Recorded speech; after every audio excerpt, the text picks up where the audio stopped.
दोस्तों नमस्कार। आज हम एक ऐसी यात्रा पर निकलने वाले हैं जो आपके विश्वास, आपकी मान्यताओं और आपकी आध्यात्मिकता की समझ को एक नई दिशा दे सकती है।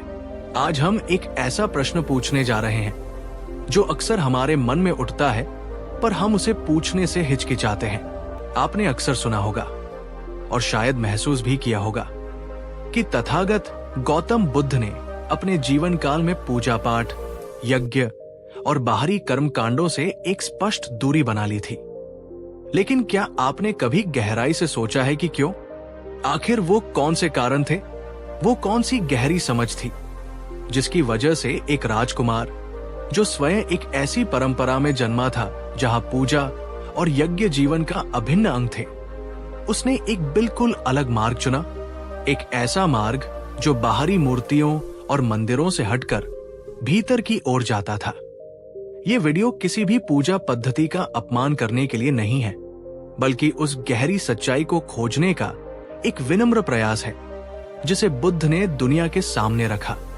इस वीडियो को कृपया अंत तक और पूरे ध्यान से देखिएगा, क्योंकि आज की ये कहानी, ये चर्चा शायद आपके जीवन में पूजा और आध्यात्मिकता के अर्थ को हमेशा के लिए बदल सकती है।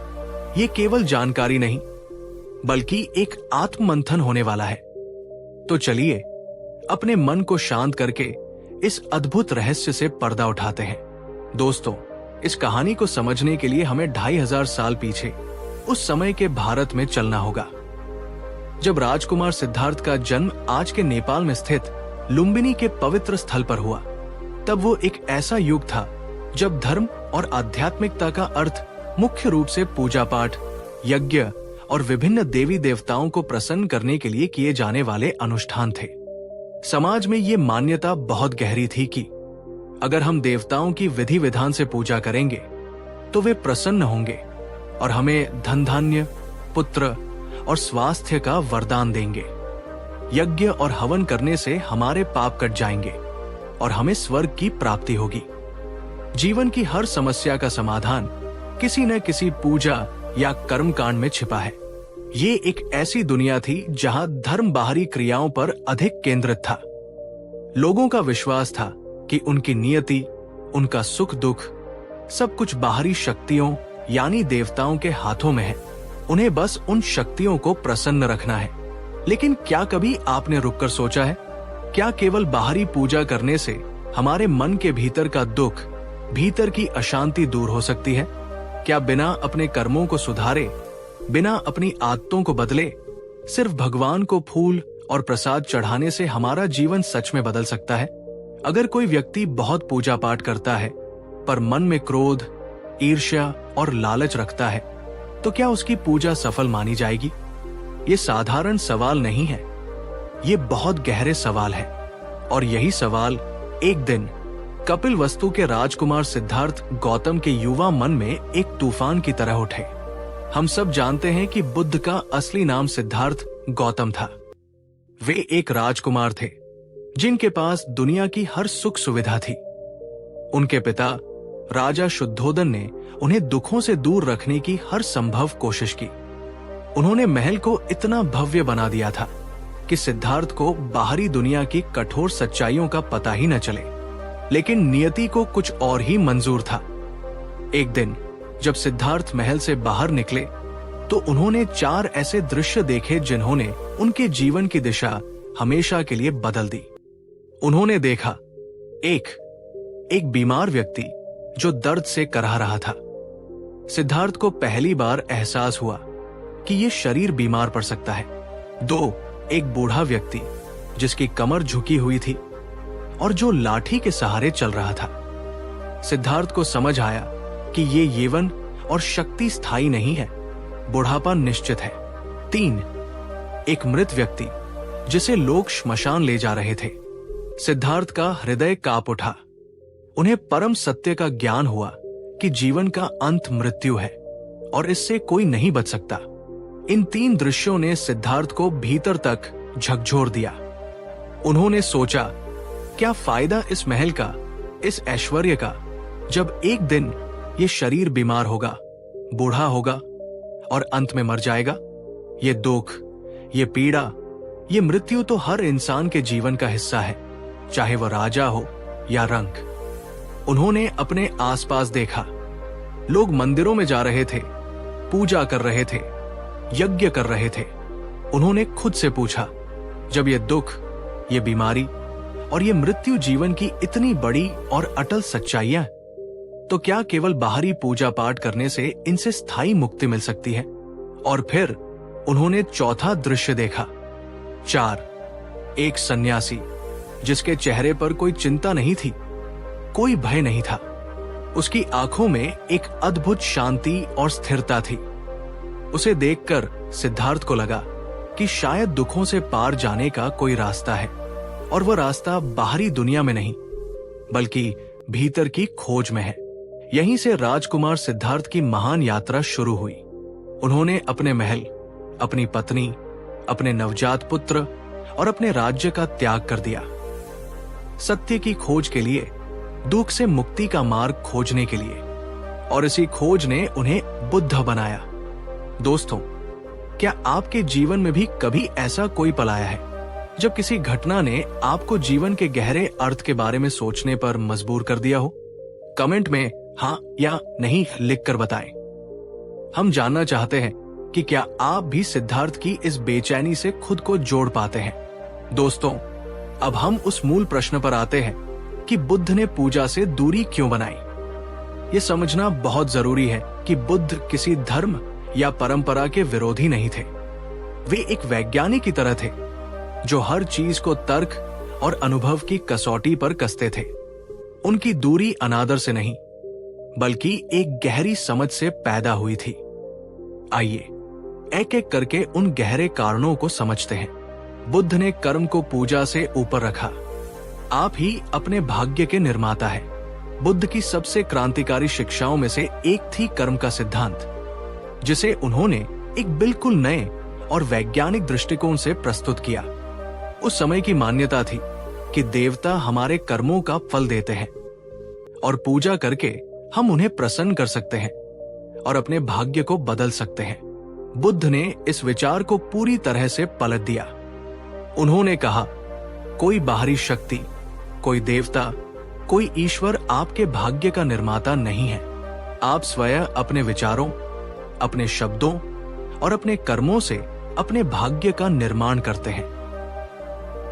उन्होंने समझाया कि अगर कोई इंसान दिन भर झूठ बोलता है, दूसरों को धोखा देता है और मन में नफरत रखता है और फिर शाम को मंदिर जाकर घंटों पूजा करता है, तो क्या उसके बुरे कर्मों का फल मिट जाएगा? नहीं। जैसे नीम का बीज बोकर आप आम के फल की उम्मीद नहीं कर सकते, वैसे ही बुरे कर्म करके आप पूजा के माध्यम से अच्छे परिणाम की उम्मीद नहीं कर सकते। उन्होंने माना कि पूजा अच्छी है, श्रद्धा एक सकारात्मक भाव है, लेकिन जब तक इंसान अपने मूल कर्मों को, अपनी आदतों को, अपनी सोच को नहीं बदलता, तब तक उसका जीवन नहीं बदल सकता। पूजा एक बाहरी क्रिया है, जबकि कर्म आपके अस्तित्व का मूल है। आप ही बताइए दोस्तों, और पूरी ईमानदारी से बताइएगा। अगर कोई व्यक्ति अपने बूढ़े माता पिता का अपमान करता है, पर हर मंगलवार को मंदिर में जाकर हनुमान जी को लड्डू चढ़ाता है, तो क्या उसे पुण्य मिलेगा? क्या भगवान उसकी पूजा स्वीकार करेंगे? अपने विचार नीचे कमेंट में जरूर लिखिएगा। ये एक बहुत ही महत्वपूर्ण प्रश्न है जिस पर हम सबको सोचना चाहिए। बुद्ध ने बाहरी नहीं, अंदर की शांति खोजी। असली मंदिर आपके भीतर है।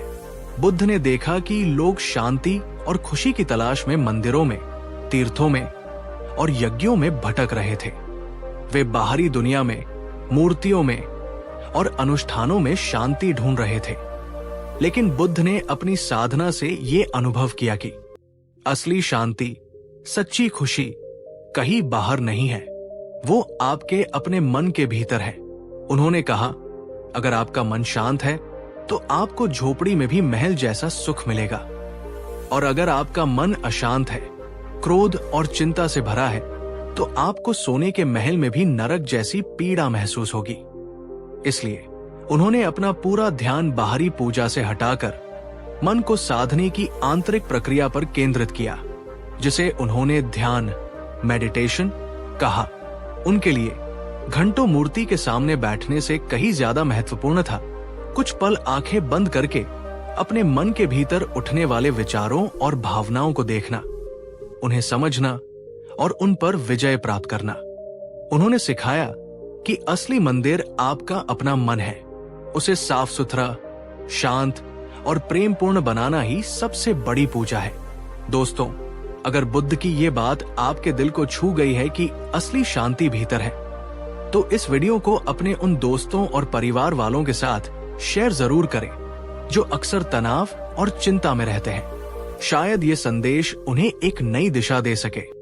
बुद्ध ने अंधविश्वास और निर्भरता से दूरी बनाई। अपना दीपक स्वयं बनो। बुद्ध ने यह भी देखा कि पूजा पाठ अक्सर लोगों को अंधविश्वासी और निर्भर बना रहा था।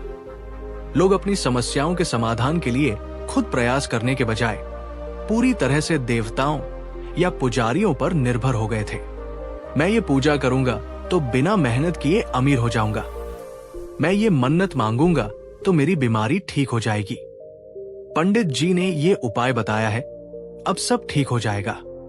बुद्ध ने पूजा को पूरी तरह नकारा नहीं, लेकिन उन्होंने कहा, पूजा या कोई भी धार्मिक क्रिया तभी सार्थक है जब आप उसे पूरी समझ और जागरूकता के साथ करें, न कि आंख बंद करके अंधविश्वास में। उन्होंने लोगों को निर्भरता से मुक्त करना चाहा।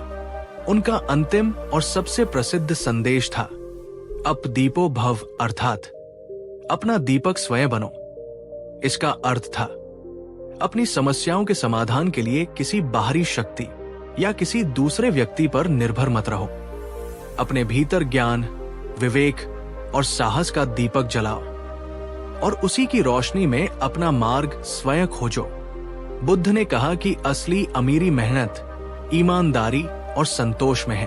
असली स्वास्थ्य सही जीवन शैली और शांत मन में है, और असली मुक्ति अपने मन को विकारों से मुक्त करने में। बुद्ध का ध्यान, यही असली पूजा थी। स्वयं को जानना ही ईश्वर को जानना है। तो अगर बुद्ध पूजा नहीं करते थे तो वे क्या करते थे? दोस्तों, बुद्ध की असली पूजा थी, उनका असली अनुष्ठान था ध्यान, मेडिटेशन। उनके लिए सबसे बड़ी पूजा थी सत्य की खोज। जीवन क्या है, दुख क्या है और इससे मुक्ति कैसे मिल सकती है, इस पर निरंतर चिंतन मनन करना। आत्मनिरीक्षण, अपने मन के भीतर उठने वाले हर विचार, हर भावना को बिना किसी लागल पेट के देखना और समझना। मैत्री और करुणा, दुनिया के सभी प्राणियों के प्रति निस्वार्थ प्रेम और करुणा का भाव विकसित करना। उनका मानना था कि जब आप ध्यान में गहरे उतरते हैं, जब आपका मन पूरी तरह से शांत और एकाग्र हो जाता है, तो आप उस परम सत्य, उस परम चेतना के साथ एक हो जाते हैं जिसे लोग ईश्वर या भगवान कहते हैं। उनके लिए ईश्वर को बाहर खोजने की जरूरत नहीं थी, स्वयं को पूरी तरह से जान लेना ही ईश्वर को जान लेना था।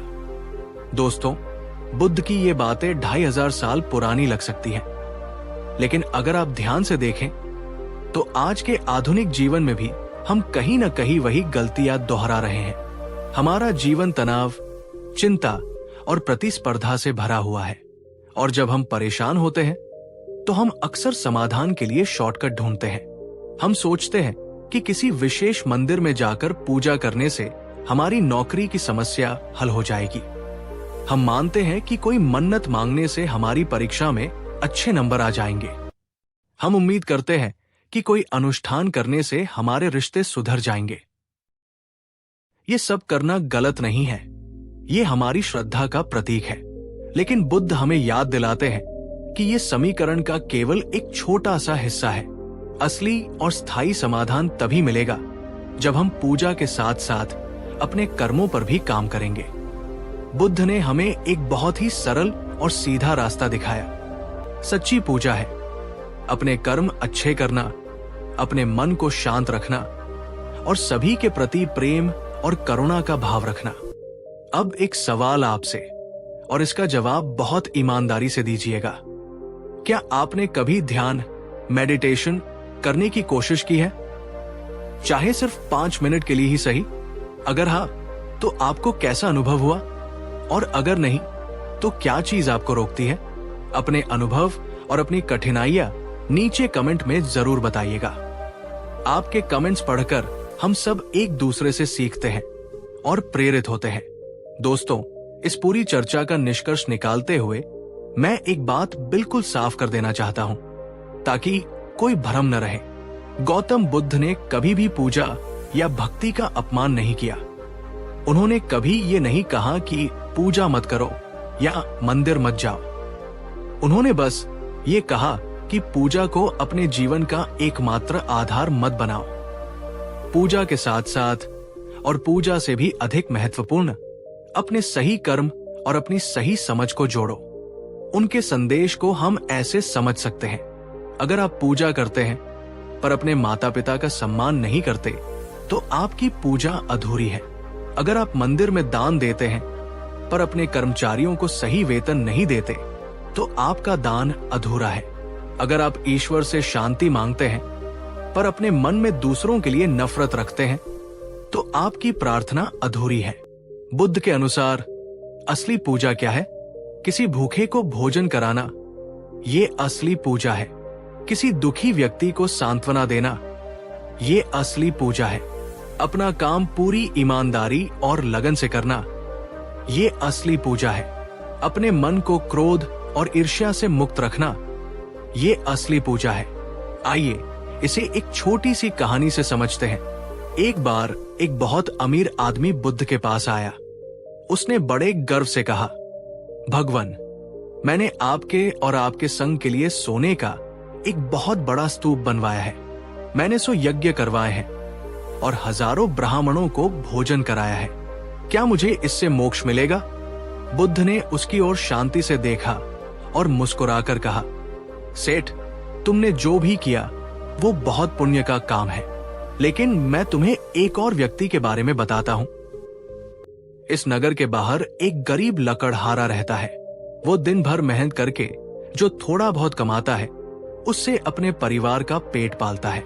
परसों जब वो घर लौट रहा था तो उसने देखा कि एक कुतिया भूख से तड़प रही है और उसके बच्चे दूध के लिए बिलख रहे हैं। उस लकड़हारे ने अपनी रोटी में से आधी रोटी उस कुतिया को खिला दी। बुद्ध ने कहा, सेठ, तुम्हारे सोने के स्तूप और 100 यज्ञों से जो पुण्य मिला है उससे कहीं अधिक पुण्य उस लकड़हारे को अपनी आधी रोटी के दान से मिला है, क्योंकि तुम्हारे दान में शायद थोड़ा अहंकार था, पर उसके दान में निस्वार्थ करुणा थी। दोस्तों, क्या ये कहानी सब कुछ स्पष्ट नहीं कर देती? जब तक हमारे मन में करुणा और निस्वार्थता का भाव नहीं है, तब तक हमारी पूजा का फल अधूरा है। दोस्तों, तो आज हमने ये जाना कि गौतम बुद्ध ने पूजा पाठ से दूरी क्यों बनाई। संक्षेप में, क्योंकि उन्होंने कर्म, ध्यान और करुणा को किसी भी बाहरी अनुष्ठान से ऊपर रखा। उनका संदेश बिल्कुल साफ था, पूजा बुरी नहीं है, लेकिन पूजा से भी कहीं ज्यादा जरूरी है एक सही और जागरूक जीवन जीना। याद रखिए, बुद्ध का मार्ग किसी भी विश्वास को नष्ट करने का नहीं, बल्कि उसे और गहरा और सार्थक बनाने का है। आप पूजा कीजिए, पूरी श्रद्धा से कीजिए, पर साथ में ये भी सुनिश्चित कीजिए कि आपके कर्म भी उतने ही पवित्र हों जितनी आपकी पूजा की थाली। अंत में बुद्ध की एक बात हमेशा याद रखिएगा, मंदिर में एक दिया जलाना बहुत अच्छी बात है, लेकिन अगर आपके अपने मन के भीतर क्रोध, घृणा और अज्ञान का अंधेरा है तो बाहर का कोई भी दिया उस अंधेरे को मिटा नहीं सकता। असली दिया आपके अपने मन का है। विवेक का दिया, करुणा का दिया, शांति का दिया, उसे जलाइए, फिर आपका पूरा जीवन ही एक पूजा बन जाएगा। दोस्तों, अगर बुद्ध की इन गहरी बातों ने आपके दिल को छुआ है, अगर आपको आज कुछ नया सीखने को मिला, तो इस वीडियो को एक लाइक जरूर करें। आपके मन में इस विषय पर क्या विचार है? क्या आप मानते हैं कि कर्म पूजा से बढ़कर है? अपने विचार नीचे कमेंट में हमसे जरूर साझा करें। हम आपके हर कमेंट को पढ़ते हैं और इस महत्वपूर्ण संदेश को ज्यादा से ज्यादा लोगों तक पहुंचाने के लिए इस वीडियो को अपने दोस्तों और परिवार के साथ शेयर करें।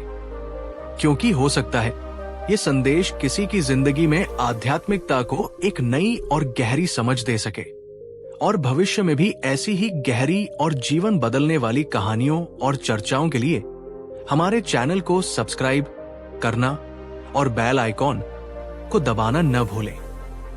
पिछले एपिसोड में हमने उस गहरे रहस्य को जानने का प्रयास किया कि गौतम बुद्ध ने अपने समय की सबसे बड़ी परंपरा यानी पूजा पाठ और यज्ञ से दूरी क्यों बनाई। हमने जाना कि कैसे उन्होंने बाहरी कर्म कांडों से ऊपर आंतरिक शुद्धि और कर्म के सिद्धांत को रखा।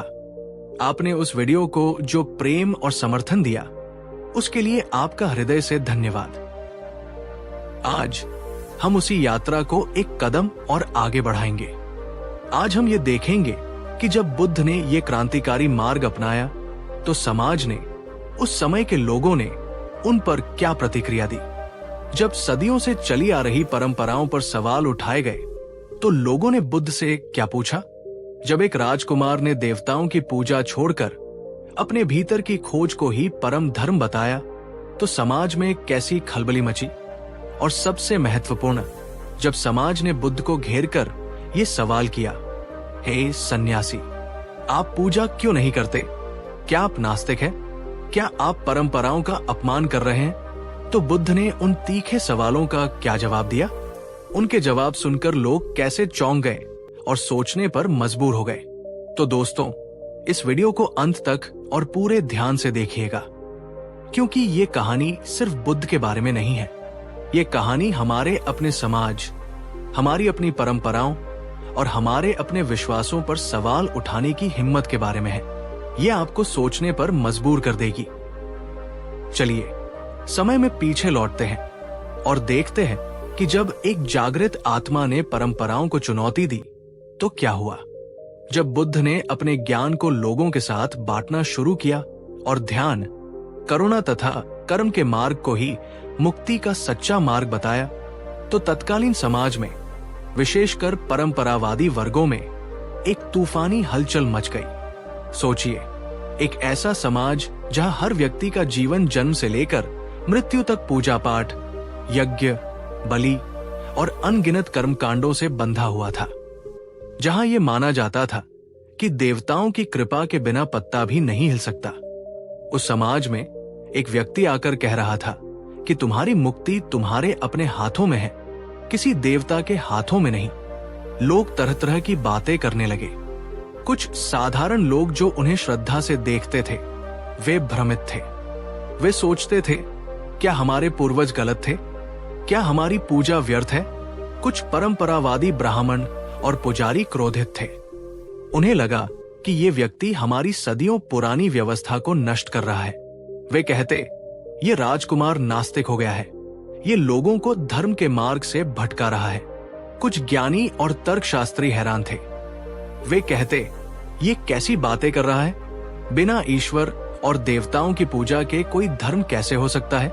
और कुछ लोग जो उन्हें जानते थे वे कहते, ये राजकुमार राजपाट छोड़कर पागल हो गया है। दोस्तों, जरा एक पल के लिए सोचिए, अगर आज आपके समाज में, आपके आसपास कोई बहुत ही सम्मानित व्यक्ति अचानक आपकी सबसे गहरी परंपराओं को छोड़कर एक बिल्कुल नया और अलग रास्ता अपना ले, तो क्या लोग उसे आसानी से स्वीकार कर लेंगे या उस पर भी ऐसे ही सवाल उठाए जाएंगे? अपने विचार नीचे कमेंट में बताइएगा।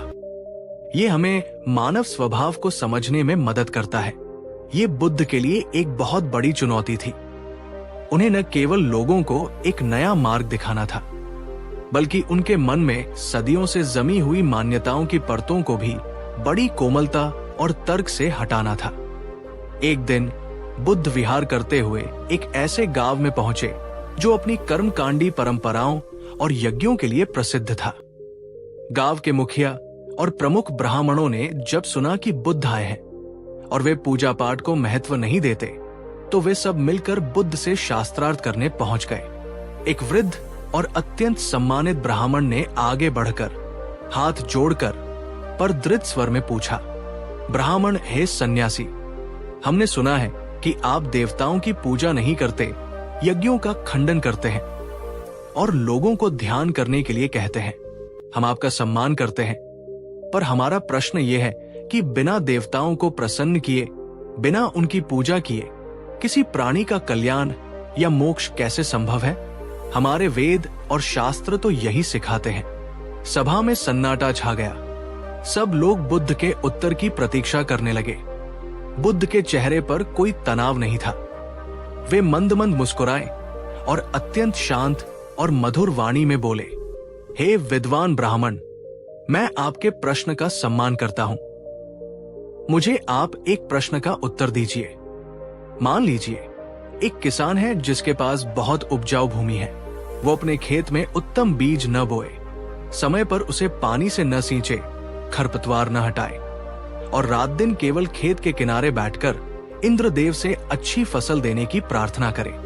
तो क्या केवल उसकी प्रार्थना से खेत में फसल लहला उठेगी? गांव वाले और ब्राह्मण एक दूसरे का मुंह देखने लगे। वे सब किसान थे, वे सच्चाई जानते थे। एक युवा ने कहा, नहीं भगवान, बिना कर्म किए, बिना बीज बोए और मेहनत किए फसल कैसे उग सकती है? बुद्ध ने अपनी बात को आगे बढ़ाया, बिल्कुल सही कहा तुमने।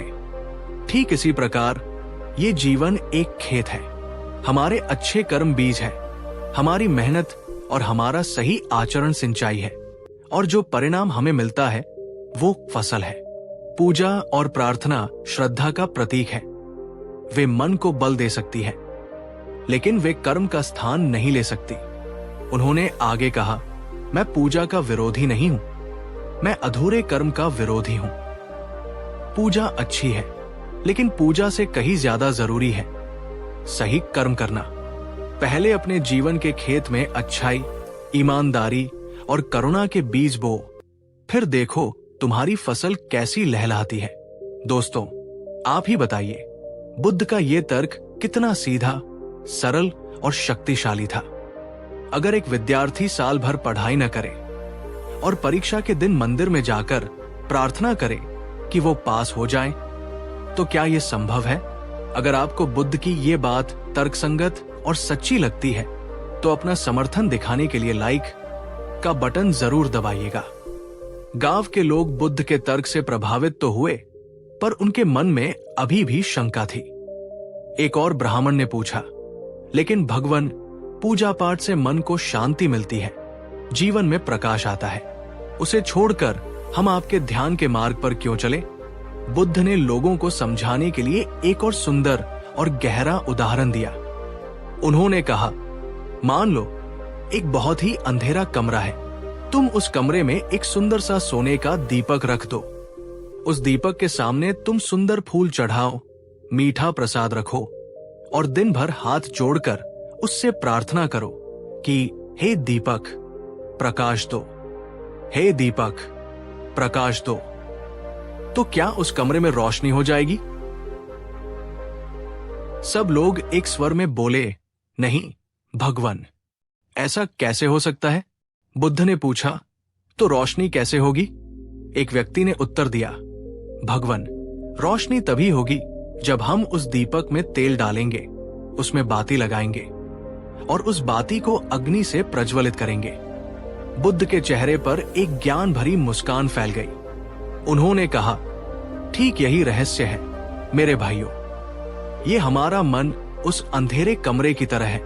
पूजा पाठ और बाहरी कर्मकांड उस सोने के दीपक की तरह है, जो रखे तो है पर प्रकाश नहीं दे रहे।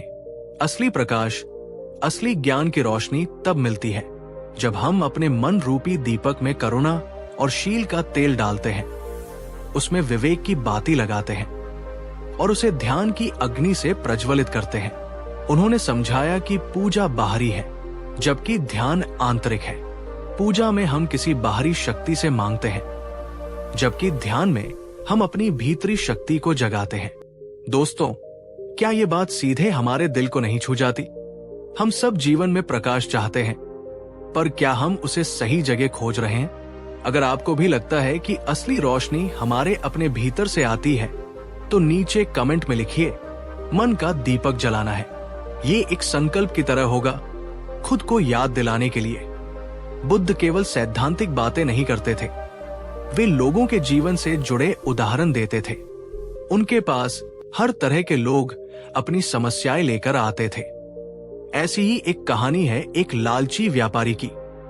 एक बार श्रावस्ती नगर का एक बहुत ही अमीर व्यापारी, जो अपनी कंजूसी और बेईमानी के लिए जाना जाता था, बुद्ध के पास आया। उसने बहुत ही कीमती उपहार बुद्ध के चरणों में रखे और दुखी स्वर में बोला, भगवान, मैं धर्म में बहुत आस्था रखता हूं। मैं अपने घर में बने भव्य मंदिर में रोज घंटों आपकी और अन्य देवताओं की पूजा करता हूं। मैं सबसे महंगे फूल चढ़ाता हूं, सबसे शुद्ध घी का दिया जलाता हूं, पर फिर भी मेरा मन हमेशा अशांत और बेचैन रहता है। मेरे व्यापार में भी लगातार नुकसान हो रहा है और घर में कल रहती है। मेरी पूजा का फल मुझे क्यों नहीं मिल रहा? बुद्ध ने शांत भाव से व्यापारी के उपहारों को देखा और फिर उसकी आंखों में झांकते हुए पूछा, बुद्ध हे श्रेष्ठी, ये बताओ, तुम अपना व्यापार कैसे करते हो? क्या तुम ग्राहकों से सही दाम लेते हो? क्या तुम अपने कर्मचारियों को समय पर और उचित वेतन देते हो? क्या तुम मिलावट या कम तौलने जैसा कोई अधर्म तो नहीं करते? ये सुनते ही व्यापारी का चेहरा पीला पड़ गया। उसने अपना सिर झुका लिया और धीरे से बोला, भगवान, व्यापार में तो ये सब थोड़ा बहुत करना ही पड़ता है, नहीं तो मुनाफा कैसे होगा? बुद्ध बोले, तो फिर तुम्हारी पूजा अधूरी और निष्फल है श्रेष्ठी। तुम एक हाथ से देवताओं को फूल चढ़ा रहे हो और दूसरे हाथ से मनुष्यों को ठग रहे हो। तुम एक ओर पवित्र मंत्रों का जाप कर रहे हो और दूसरी ओर तुम्हारे मन में लोभ और कपट के विचार चल रहे हैं। तुम एक ऐसे बर्तन की तरह हो जो बाहर से तो सोने का है पर भीतर विष से भरा है। ऐसे बर्तन में रखा अमृत भी विष बन जाता है। बुद्ध ने उसे समझाया, जब तक तुम्हारे कर्म सही नहीं है, जब तक तुम्हारा आचरण शुद्ध नहीं है, तब तक तुम्हारी पूजा का कोई सार्थक फल नहीं मिलेगा। पहले अपने व्यापार में ईमानदारी लाओ, अपने मन से लोभ को निकालो, फिर आकर एक साधारण सा मिट्टी का दिया भी जलाओगे तो तुम्हें असीम शांति मिलेगी। दोस्तों, क्या ये आज के जीवन का भी सच नहीं है? अगर हम दूसरों के साथ छलकपट करें, ऑफिस में किसी की बुराई करें और फिर भगवान से अपने लिए सुख और सफलता की उम्मीद करें, तो क्या ये न्याय संगत होगा? अपने दिल पर हाथ रखकर सोचिए और अपने विचार कमेंट में जरूर लिखिएगा। तो समाज का अगला सवाल था, अगर आप पूजा नहीं करते तो आप करते क्या है? आपकी साधना क्या है? बुद्ध ने कहा, मेरी साधना और मेरी पूजा है ध्यान और करुणा। उन्होंने समझाया कि ये दो पंख हैं जिनके बिना कोई भी आत्मा मुक्ति के आकाश में उड़ान नहीं भर सकती। ध्यान, मेडिटेशन, उन्होंने समझाया कि ध्यान मन को शांत करने, उसे एकाग्र करने और उसे नियंत्रित करने की वैज्ञानिक प्रक्रिया है। ध्यान हमें अपने मन का मालिक बनाता है। हम अपने गुस्से, अपने लालच, अपने डर और अपनी चिंताओं को देखना और उन्हें जीतना सीखते हैं।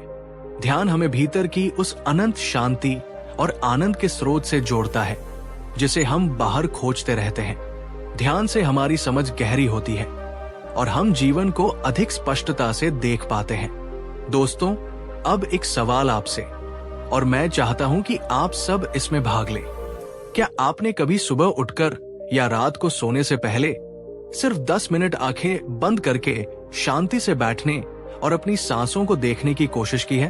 अगर हाँ, तो आपका अनुभव कैसा रहा? और अगर नहीं, तो क्या आप आज से ये छोटा सा प्रयोग शुरू करना चाहेंगे? कमेंट में जरूर बताइएगा। करुणा, बुद्ध की दूसरी और सबसे बड़ी पूजा थी करुणा। उन्होंने कहा, अगर तुम सोने के थाल में भगवान को 56 भोग चढ़ाओ, पर तुम्हारे पड़ोस में कोई बच्चा भूखा सो रहा है, तो तुम्हारी पूजा व्यर्थ है। उन्होंने सिखाया, अगर तुम किसी एक रोते हुए प्राणी का आंसू पोंछ दो, तो ये सो यज्ञ करने से भी बड़ा पुण्य है। अगर तुम एक गरीब भूखे इंसान को प्रेम से भोजन करा दो, तो ये 1000 दीपक जलाने से भी बड़ी पूजा है। दोस्तों, क्या ये सच नहीं है? हम अक्सर मंदिरों में लाखों रुपए का दान कर देते हैं, पर हमारे घर के बाहर बैठे किसी भूखे या जरूरतमंद को हम अनदेखा कर देते हैं। बुद्ध हमें याद दिलाते हैं कि हर प्राणी में वही चेतना है, वही परमात्मा है। जीव की सेवा ही शिव की सच्ची सेवा है। आइए इसे एक और छोटी सी घटना से समझते हैं। एक दिन बुद्ध अपने शिष्यों के साथ एक गांव से गुजर रहे थे। उन्होंने देखा कि रास्ते में एक छोटा सा पिल्ला घायल पड़ा है और दर्द से कराह रहा है। गांव के लोग अपने अपने कामों में व्यस्त थे। कुछ लोग पास के मंदिर में पूजा करने जा रहे थे, लेकिन उस घायल जीव की ओर किसी का ध्यान नहीं गया। बुद्ध रुके। उन्होंने उस पिल्ले को अपनी गोद में उठाया, अपने वस्त्र से उसका घाव साफ किया और उसे प्रेम से सहलाया। फिर उन्होंने आनंद से कहा, आज की सबसे बड़ी पूजा संपन्न हुई। दोस्तों, एक पल के लिए सोचिए, अगर उस स्थिति में आप होते तो क्या आप पहले मंदिर में पूजा करने जाते या उस घायल जीव की मदद करते? अपनी सच्ची भावना कमेंट में जरूर बताना। धीरे धीरे बुद्ध के इन तार्किक, व्यावहारिक और हृदय को छू लेने वाले जवाबों का लोगों पर गहरा असर होने लगा। लोगों ने अपनी आंखों से देखना शुरू किया। जो लोग केवल बाहरी पूजा पाठ में उलझे थे, वे अक्सर दुखी, भयभीत और अशांत थे। लेकिन जो लोग बुद्ध के बताए मार्ग पर चलकर ध्यान और करुणा का अभ्यास कर रहे थे, उनके जीवन में एक अद्भुत शांति, एक निर्भयता और एक सच्ची खुशी झलक रही थी। इससे समाज में एक मौन क्रांति शुरू हुई। लोगों ने पूजा पाठ को छोड़ा नहीं, पर उन्होंने उसके साथ कर्म, ध्यान और करुणा के महत्व को समझना शुरू किया। धर्म अब केवल एक बाहरी क्रिया नहीं, बल्कि एक आंतरिक रूपांतरण की प्रक्रिया बन गया। दोस्तों, अब एक अंतिम सवाल आपसे। क्या आपको लगता है कि अगर आज का हमारा समाज भी बुद्ध की तरह बाहरी दिखावे से ज्यादा आंतरिक गुणों जैसे ईमानदारी, ध्यान और करुणा को महत्व देने लगे, तो ये दुनिया एक बेहतर जगह बन सकती है? दोस्तों, आज के इस एपिसोड में हमने जाना कि जब समाज ने बुद्ध से ये मुश्किल सवाल पूछा कि आप पूजा क्यों नहीं करते, तो उन्होंने कितने सुंदर और गहरे उत्तर दिए। उन्होंने संक्षेप में कहा, 1. पूजा अच्छी है, लेकिन ये कर्म का विकल्प नहीं है। कर्म के बिना पूजा अधूरी है। 2. असली प्रकाश बाहरी दियों से नहीं, मन के भीतर ध्यान का दीपक जलाने से मिलता है। 3. करुणा और सेवा ही परमात्मा तक पहुंचने का सबसे सीधा और सच्चा मार्ग है। 4. मुक्ति या मोक्ष किसी देवता की कृपा से नहीं, बल्कि अपने मन को विकारों से मुक्त करके स्वयं के प्रयासों से मिलता है। याद रखिए, बुद्ध का संदेश साफ था, पूजा करो, पूरी श्रद्धा से करो, लेकिन अपने कर्म और अपने मन को शुद्ध करना मत भूलो, क्योंकि भगवान आपके चढ़ावे के नहीं, आपकी सच्ची भावना और आपके शुद्ध आचरण के भूखे हैं। पिछले एपिसोड में हमने देखा कि जब आम समाज ने बुद्ध से सवाल किया, आप पूजा क्यों नहीं करते, तो उन्होंने कैसे सरल और गहरे उदाहरणों से कर्म, ध्यान और करुणा के महत्व को समझाया। आपने उस वीडियो को बहुत सराहा, जिसके लिए हम आपके आभारी हैं। लेकिन अब कहानी एक नया और ज्यादा चुनौतीपूर्ण मोड़ लेने वाली थी। अब सवाल आम लोगों का नहीं, बल्कि उन राजाओं, सम्राटों और शक्तिशाली दरबारियों का था, जिनके एक निर्णय से लाखों लोगों का भाग्य तय होता था। जब भारत के महान राजाओं ने बुद्ध को अपने भव्य दरबारों में आमंत्रित किया, तो उन्होंने बुद्ध के सामने क्या प्रश्न रखे? क्या बुद्ध ने राजाओं के सामने भी वही निर्भीक सत्य दोहराया जो वो एक साधारण किसान को समझाते थे, या सत्ता के सामने उनके शब्द बदल गए? और जब बुद्ध ने राजधर्म और आत्मधर्म का रहस्य खोला, तो उन शक्तिशाली शासकों की प्रतिक्रिया क्या रही? क्या उन्होंने बुद्ध के ज्ञान को स्वीकार किया या उनका अहंकार आड़े आ गया? आज का ये एपिसोड इन्हीं ऐतिहासिक और रोमांचक सवालों का जवाब देगा। तो इस वीडियो को अंत तक और पूरे ध्यान से देखिएगा, क्योंकि ये कहानी न केवल आपको बुद्ध की निर्भीकता से परिचित कराएगी, बल्कि ये भी सिखाएगी कि सच्चा धर्म और सच्चा नेतृत्व क्या होता है। ये कहानी आज के लीडर्स के लिए भी उतनी ही प्रासंगिक है। चलिए चलते हैं मगध के उस भव्य राज दरबार में, जहां इतिहास की एक सबसे महत्वपूर्ण आध्यात्मिक चर्चा होने वाली थी। दोस्तों, हमारी कहानी की पहली और सबसे महत्वपूर्ण घटना घटती है उस समय के सबसे शक्तिशाली साम्राज्यों में से एक मगध में। मगध के महान राजा बिंबसार बुद्ध के समकालीन थे। वे न केवल एक शक्तिशाली शासक थे, बल्कि धर्म और दर्शन में भी गहरी रुचि रखते थे। जब उन्होंने बुद्ध की प्रसिद्धि और उनके नए मार्ग के बारे में सुना, तो उन्होंने बड़े सम्मान के साथ बुद्ध को अपने राज दरबार में आमंत्रित किया। कल्पना कीजिए उस दृश्य की। दरबार हजारों दीपकों की रोशनी से जगमगा रहा था। दीवारों पर सुंदर चित्रकारी थी। हवा में सुगंधित फूलों और हवन की महक फैली हुई थी। चारों ओर वेद मंत्रों की धीमी ध्वनि गूंज रही थी। एक ओर राज्य के सबसे बड़े पुरोहित और ब्राह्मण बैठे थे, और दूसरी ओर मंत्री और सेनापति। और इस सारी भव्यता और सत्ता के केंद्र में अपने सिंहासन पर विराजमान थे राजा बिंबसार।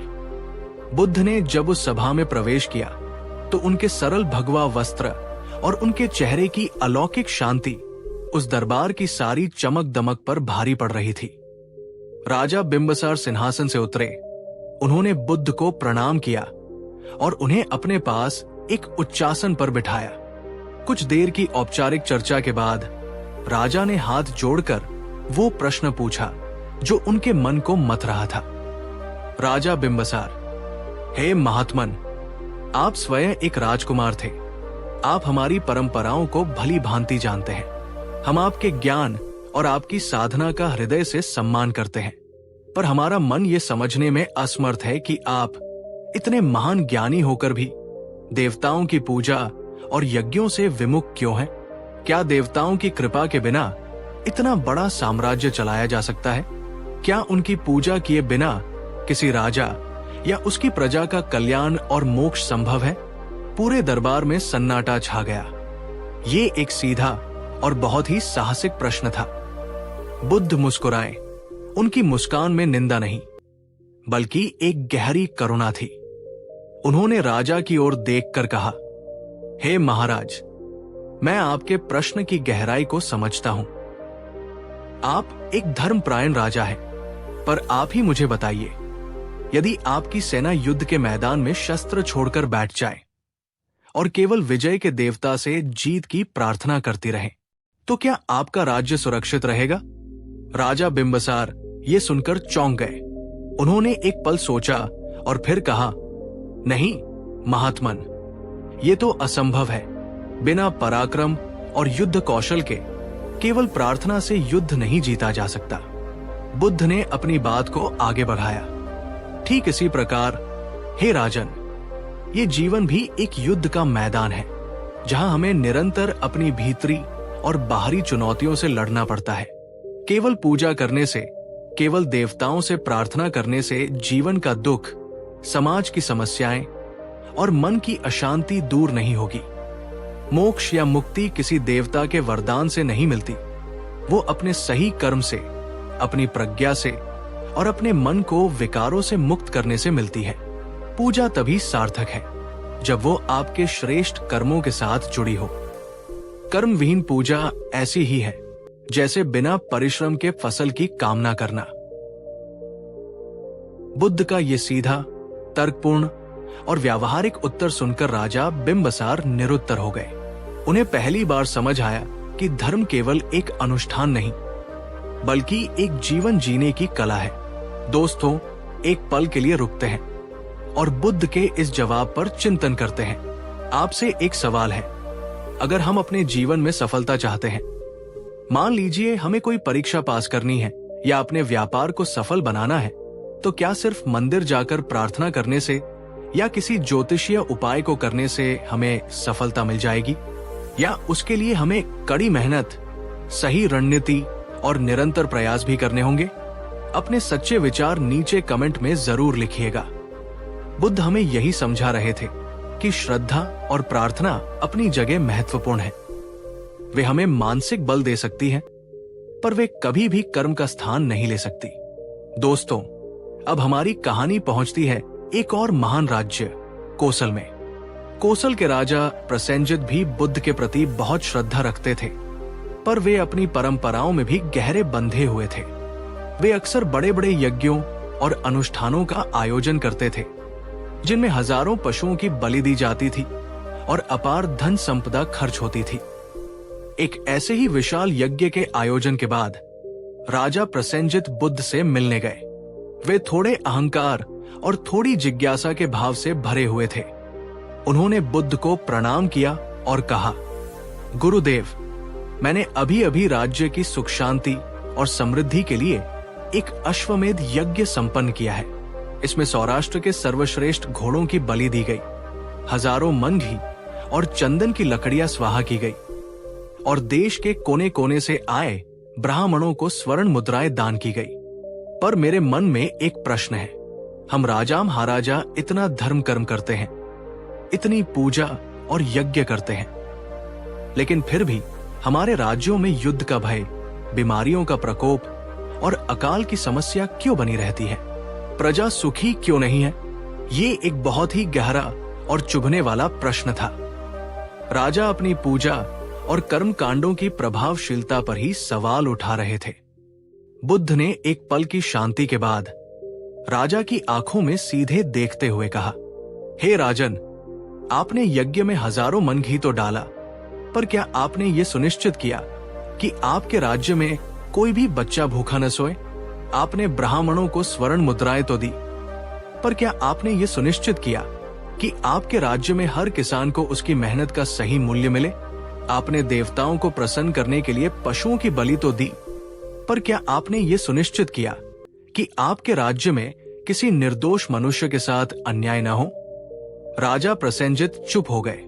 दरबार में बैठे मंत्रियों और पुरोहितों को भी ये बातें तीर की तरह चुभ गई। बुद्ध ने अपनी शांत पर दृढ़ आवाज में आगे कहा, राजन, आपके यज्ञ से जो धुआं निकला है वो आकाश में विलीन हो जाएगा, लेकिन जब आप किसी गरीब की भूख मिटाते हैं, किसी बीमार का इलाज करवाते हैं, किसी असहाय को न्याय दिलाते हैं, तो उससे जो करुणा का प्रकाश फैलता है वह युगों युगों तक बना रहता है।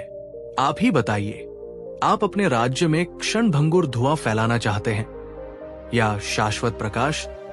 सच्चा यज्ञ पशुओं की बलि देना नहीं है राजन। सच्चा यज्ञ है अपने अहंकार, अपने क्रोध और अपने लोभ की बलि देना। अपनी प्रजा के दुखों को कम करने का प्रयास करना ही एक राजा की सबसे बड़ी पूजा है, सबसे बड़ा यज्ञ है। दोस्तों, आप ही बताइए, बुद्ध के इन शब्दों में कितनी सच्चाई और कितनी हिम्मत थी। एक शक्तिशाली सम्राट के सामने ये कहना कि तुम्हारे भव्य यज्ञ अधूरे हैं। अगर एक देश का शासक केवल बड़े बड़े मंदिर बनवाए, भव्य आयोजन करे, लेकिन देश में गरीबी, बेरोजगारी और अन्याय बना रहे, तो क्या उसे एक सफल शासक माना जाएगा? अपने विचार कमेंट में जरूर बताइएगा। ये एक बहुत ही संवेदनशील और महत्वपूर्ण विषय है। बुद्ध की इन बातों का असर केवल राजाओं पर ही नहीं, बल्कि उनके दरबारियों पर भी हो रहा था।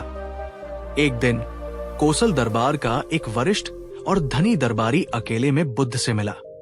वो बहुत परेशान लग रहा था। उसने बुद्ध से कहा, गुरुदेव, मैं आपकी हर बात से सहमत हूं, पर मैं अपनी समस्या का समाधान नहीं खोज पा रहा। मैं रोज सुबह मंदिर जाता हूं, विधि विधान से पूजा करता हूं, दान पुण्य भी करता हूं, लेकिन जैसे ही मैं दरबार में लौटता हूं, मेरे मन में दूसरे दरबारियों के प्रति ईर्ष्या, प्रतिस्पर्धा और क्रोध के भाव आ जाते हैं। मैं रात को शांति से सो नहीं पाता। मेरे मन में शांति क्यों नहीं है? बुद्ध ने उससे एक सरल सा प्रश्न पूछा, हे अमात्य, क्या तुम प्रतिदिन स्नान करते हो? दरबारी ने कहा, हाँ गुरुदेव, मैं तो दिन में 2 बार स्नान करता हूं। बुद्ध ने पूछा, स्नान क्यों करते हो? दरबारी बोला, शरीर की गंदगी और मैल को साफ करने के लिए, ताकि शरीर स्वच्छ और स्वस्थ रहे। बुद्ध ने मुस्कुराते हुए कहा, तो फिर जैसे तुम शरीर का मैल साफ करने के लिए रोज स्नान करते हो, वैसे ही अपने मन का मैल यानी ईर्ष्या, क्रोध और द्वेष को साफ करने के लिए तुम क्या करते हो?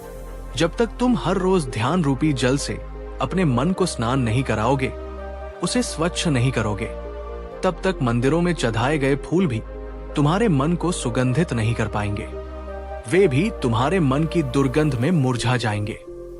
ये सुनकर उस दरबारी की आंखें खुल गई। उसे समझ आया कि वो बाहरी सफाई पर तो ध्यान दे रहा था, पर अपनी असली समस्या यानी मन की भीतरी गंदगी को नजरअंदाज कर रहा था। दोस्तों, क्या ये सीख आज भी हमारे लिए उतनी ही सच नहीं है? अगर हम बाहर बहुत पूजा पाठ करें, पर घर में आकर अपने परिवारजनों से झगड़ा करें या ऑफिस में सहकर्मियों से ईर्ष्या करें, तो क्या हमें सच्ची शांति मिल सकती है? क्या वो पूजा का सच्चा फल होगा? अब आती है हमारी कहानी के सबसे नाटकीय और मार्मिक हिस्से की, जिसमें बुद्ध का सामना होता है मगध के नए राजा अजातशत्रु से। ये वही अजातशत्रु था जिसने सत्ता के लालच में अपने ही पिता महान राजा बिंबिसार को बंदी बनाकर कारागार में डाल दिया था, जहां उनकी मृत्यु हो गई थी। इस जघन्य पाप को करने के बाद अजातशत्रु को राज तो मिल गया, पर उसके मन की शांति छिन गई। वो रात रात भर सो नहीं पाता था। उसे अपने पिता की चीखें सुनाई देती थी। अपराध बोध की आग में वो जल रहा था। उसने बड़े बड़े यज्ञ करवाए, ब्राह्मणों को अकूत दान दिया ताकि उसका पाप धुल जाए, पर उसे कोई शांति नहीं मिली। अंत में थक हार कर वो एक रात चुपके से बुद्ध के पास पहुंचा। वो बुद्ध के चरणों में गिर पड़ा और रोते हुए बोला, गुरुदेव, मैं एक पापी हूं। मैंने अपने पिता की हत्या की है। मेरे मन में एक क्षण के लिए भी शांति नहीं है। मैंने सब कुछ करके देख लिया। क्या कोई ऐसी पूजा है, कोई ऐसा अनुष्ठान है जिससे मेरा ये पाप मिट जाए? अगर मैं सो मंदिर बनवा दूं या अपना सारा खजाना दान कर दूं, तो क्या मुझे इस अपराध बोध से मुक्ति मिल जाएगी? बुद्ध ने उस पीड़ा में जलते हुए राजा को करुणा से देखा। उन्होंने कोई कठोर शब्द नहीं कहा। उन्होंने शांति से पूछा, राजन, अगर कोई व्यक्ति भूलवश जहर पी ले और फिर उसे अपनी गलती का एहसास हो, तो उसे क्या करना चाहिए? क्या उसे केवल बैठकर फूलों से जहर की शीशी की पूजा करनी चाहिए और प्रार्थना करनी चाहिए कि जहर का असर खत्म हो जाए, या उसे तुरंत किसी वैद्य के पास जाकर उस जहर को शरीर से बाहर निकालने का उपाय करना चाहिए? राजा ने सिसकते हुए कहा, उसे तुरंत वैद्य के पास जाकर उपाय करना चाहिए। गुरुदेव, पूजा करने से जहर का असर खत्म नहीं होगा।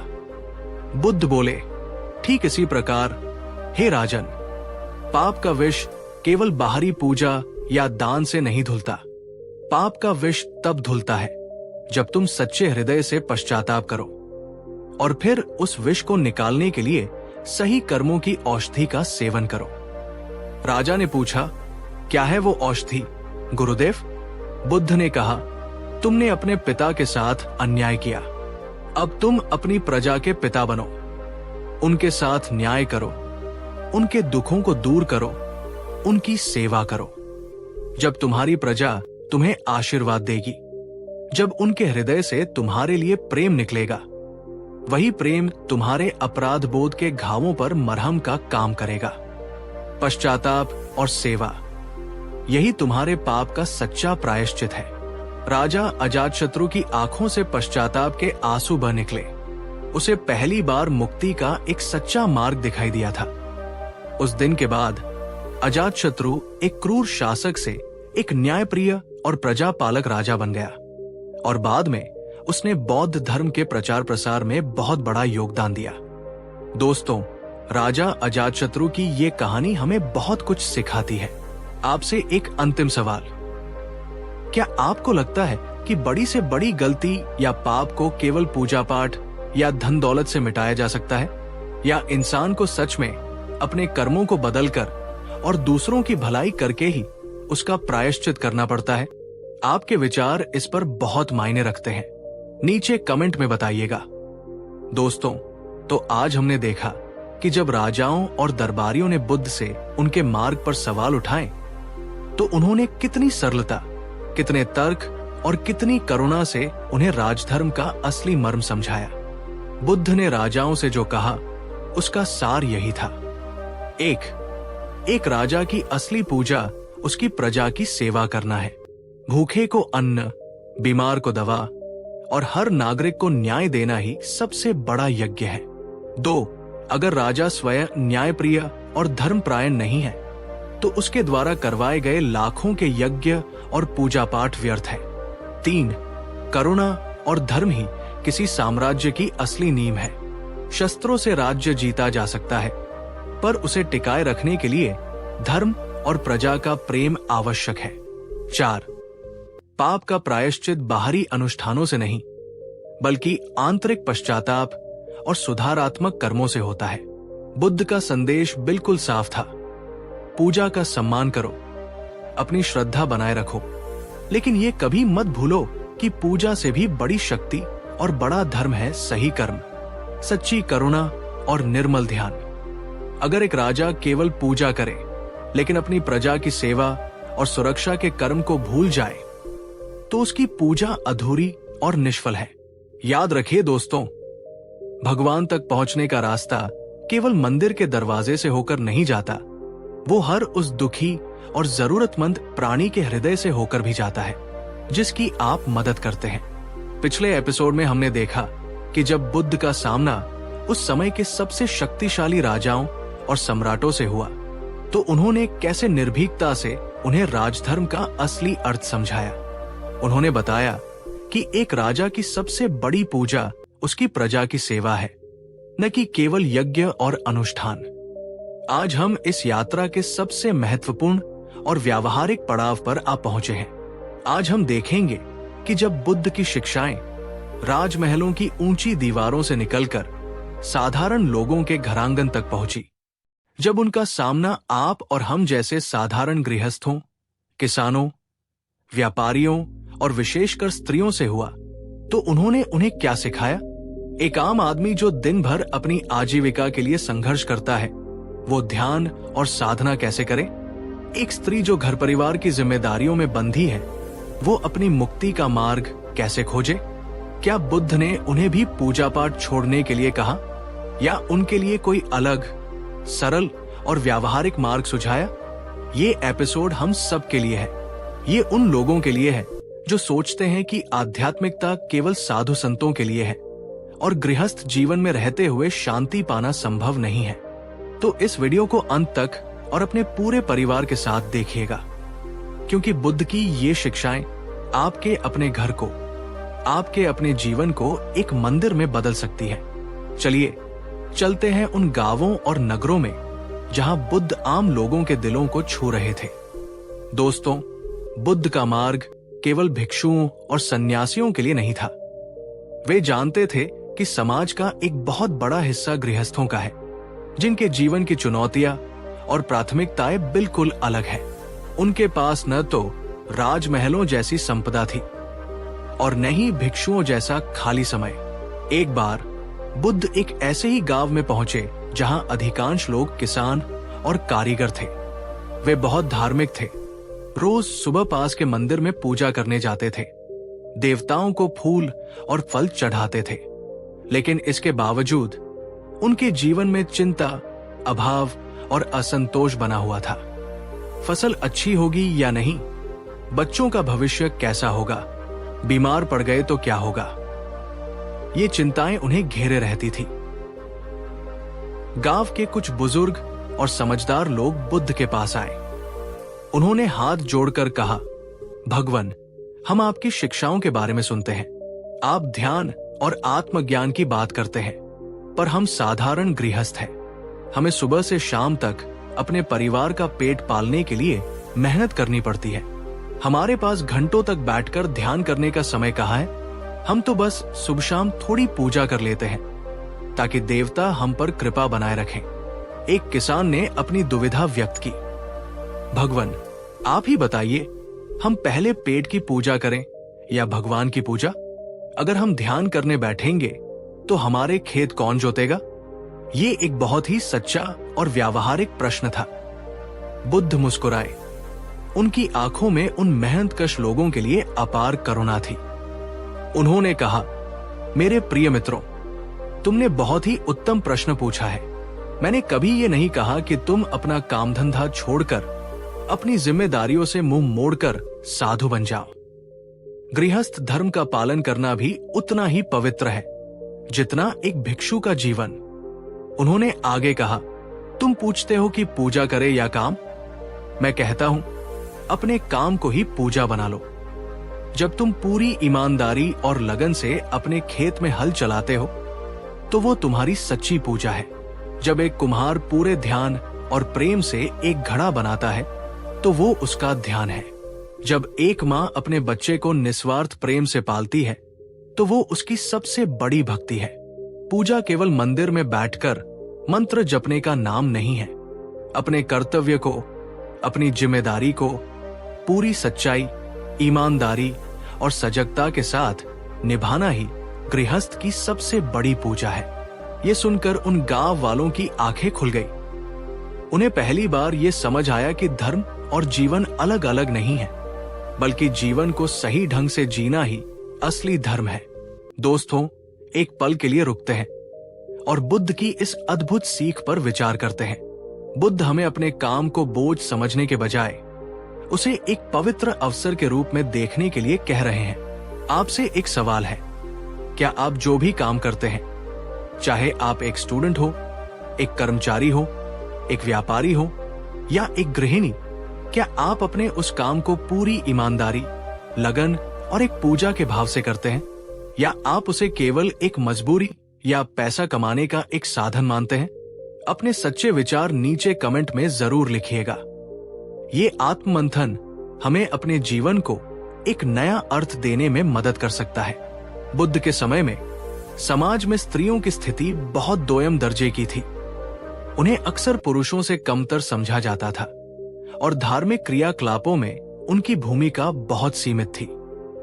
ये माना जाता था कि उनका मुख्य कर्तव्य केवल घर परिवार संभालना और पति की सेवा करना है।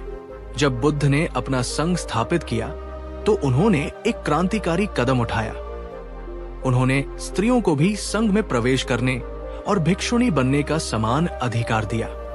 ये उस समय के लिए एक अकल्पनीय बात थी। लेकिन बुद्ध का सरोकार केवल भिक्षुणियों से नहीं था। वे साधारण गृहस्थ स्त्रियों के जीवन को भी सम्मान और अर्थ देना चाहते थे। एक दिन महिलाओं का एक समूह बुद्ध के पास आया। वे दुखी और भ्रमित थी। एक स्त्री ने कहा, गुरुदेव, हमारे पति और पुरुष हमें बताते हैं कि हम केवल सेवा करने के लिए जन्मी हैं और पूजा पाठ और ज्ञान की बातें हमारे लिए नहीं है। हम दिन भर घर के कामों में लगी रहती है, बच्चों को संभालती है। हमारे पास न तो मंदिर जाने का ज्यादा समय होता है, न ही कोई शास्त्र पढ़ने का। क्या हमारा जीवन ऐसे ही व्यर्थ चला जाएगा? क्या हमारे लिए मुक्ति का कोई मार्ग नहीं है? बुद्ध ने उन स्त्रियों की ओर अत्यंत स्नेह और सम्मान से देखा। उनकी आंखों में उन सभी स्त्रियों के लिए गहरी करुणा थी जो सदियों से इस मानसिक दास्तां में जी रही थी। बुद्ध मुस्कुराए और बोले, मेरी प्रिय पुत्रियों, किसने कहा कि तुम्हारा जीवन व्यर्थ है? किसने कहा कि ज्ञान और मुक्ति पर केवल पुरुषों का अधिकार है? तुम जो कर रही हो वो किसी भी तपस्या या यज्ञ से कम नहीं है। उन्होंने समझाया, जब तुम निस्वार्थ प्रेम से अपने परिवार के लिए भोजन बनाती हो तो वो भोजन प्रसाद बन जाता है और तुम्हारा रसोई घर एक मंदिर। ये तुम्हारी अन्नपूर्णा पूजा है। जब तुम धैर्य और प्रेम से अपने बच्चों का पालन पोषण करती हो और उन्हें अच्छे संस्कार देती हो तो तुम एक नई पीढ़ी का निर्माण कर रही हो। ये तुम्हारी सरस्वती पूजा है। जब तुम अपने घर को स्वच्छ और व्यवस्थित रखती हो और परिवार में प्रेम और सौहार्द का वातावरण बनाती हो तो तुम्हारा घर ही स्वर्ग बन जाता है। ये तुम्हारी लक्ष्मी पूजा है। पूजा करने के लिए तुम्हें किसी मंदिर जाने की आवश्यकता नहीं है। अपने घर को, अपने परिवार को और अपने हर कर्म को प्रेम, करुणा और सजगता से सींचो। यही तुम्हारी सबसे बड़ी साधना है। यही तुम्हारी सच्ची पूजा है। ये सुनकर उन स्त्रियों की आंखों में आंसू आ गए। ये पहली बार था जब किसी ने उनके घरेलू कामों को, उनकी जिम्मेदारियों को इतना बड़ा आध्यात्मिक सम्मान दिया था। उन्हें लगा जैसे उनके जीवन को एक नया अर्थ, एक नई गरिमा मिल गई हो। बुद्ध की शिक्षाएं केवल सांत्वना नहीं देती थी, वे लोगों को उनकी गलतियों का आईना भी दिखाती थी, पर बहुत ही प्रेमपूर्ण तरीके से। एक ऐसी ही महिला थी राधा। वो एक धनी व्यापारी की पत्नी थी और उसे अपने रूप सौंदर्य पर बहुत गर्व था। वो अपना अधिकांश समय महंगे वस्त्र और आभूषण पहनने और मंदिरों में जाकर ये प्रार्थना करने में बिताती थी कि उसका सौंदर्य हमेशा बना रहे। लेकिन घर में वह अपने सेवकों और परिवारजनों से बहुत कठोरता और अहंकार से बात करती थी। एक दिन बुद्ध उसके घर के पास से गुजर रहे थे। राधा ने बुद्ध को प्रणाम किया और पूछा, भगवान, मैं इतनी पूजा अर्चना करती हूं ताकि मैं हमेशा सुंदर दिखूं। क्या कोई ऐसा उपाय है जिससे मेरा ये सौंदर्य कभी खत्म न हो? बुद्ध ने राधा की ओर देखा और कहा, राधा, तुम बाहर के फूलों से अपने शरीर को तो सजाती हो, पर क्या तुमने कभी अपने मन के बगीचे को सजाने का प्रयास किया है? ये बाहरी सौंदर्य तो 4 दिन का है। ये बीमारी और बुढ़ापे के साथ ढल जाएगा। असली और स्थायी सौंदर्य तुम्हारे भीतर है। राधा ने पूछा, वो कौन सा सौंदर्य है भगवान? बुद्ध ने कहा, तुम्हारे मन की दया तुम्हारा सबसे सुंदर आभूषण है। तुम्हारी वाणी की मिठास तुम्हारा सबसे सुगंधित इत्र है और तुम्हारा शांत और प्रेमपूर्ण स्वभाव तुम्हारा सबसे कीमती वस्त्र है। जब तुम अपने घर में अपने परिवार और अपने सेवकों के साथ प्रेम और समझदारी से पेश आओगी, जब तुम्हारे कर्मों से दूसरों को खुशी मिलेगी, तब तुम्हारे चेहरे पर जो चमक आएगी वो किसी भी श्रृंगार से कहीं अधिक सुंदर होगी। वही असली पूजा है और वही असली सौंदर्य है। राधा को अपनी भूल का एहसास हुआ। उसने समझ लिया कि सच्ची सुंदरता और सच्ची पूजा बाहरी दिखावे में नहीं, बल्कि आंतरिक गुणों और अच्छे व्यवहार में है। उस दिन से उसके जीवन में एक बड़ा परिवर्तन आया। दोस्तों, क्या ये सीख आज भी हमारे लिए उतनी ही महत्वपूर्ण नहीं है? हम अक्सर बाहरी सुंदरता और दिखावे पर कितना समय और पैसा खर्च करते हैं, पर अपने भीतरी मन को सुंदर बनाने के लिए हम कितना प्रयास करते हैं? अब सवाल ये उठता है कि बुद्ध ने गृहस्थों को ध्यान का अभ्यास कैसे सिखाया, जबकि उनके पास समय की कमी थी। बुद्ध बहुत व्यावहारिक थे। उन्होंने गृहस्थों को जंगल में जाकर घंटों समाधि लगाने के लिए नहीं कहा। उन्होंने उन्हें सरल और छोटी छोटी तकनीकें दी जिन्हें वे अपने दैनिक जीवन में अपना सकते थे। वे कहते थे, 1. श्वास की सजगता। दिन में जब भी कुछ पल मिले, चाहे सुबह बिस्तर से उठने के बाद या रात को सोने से पहले या दिन में काम के बीच में, बस 5 मिनट के लिए शांति से बैठ जाओ।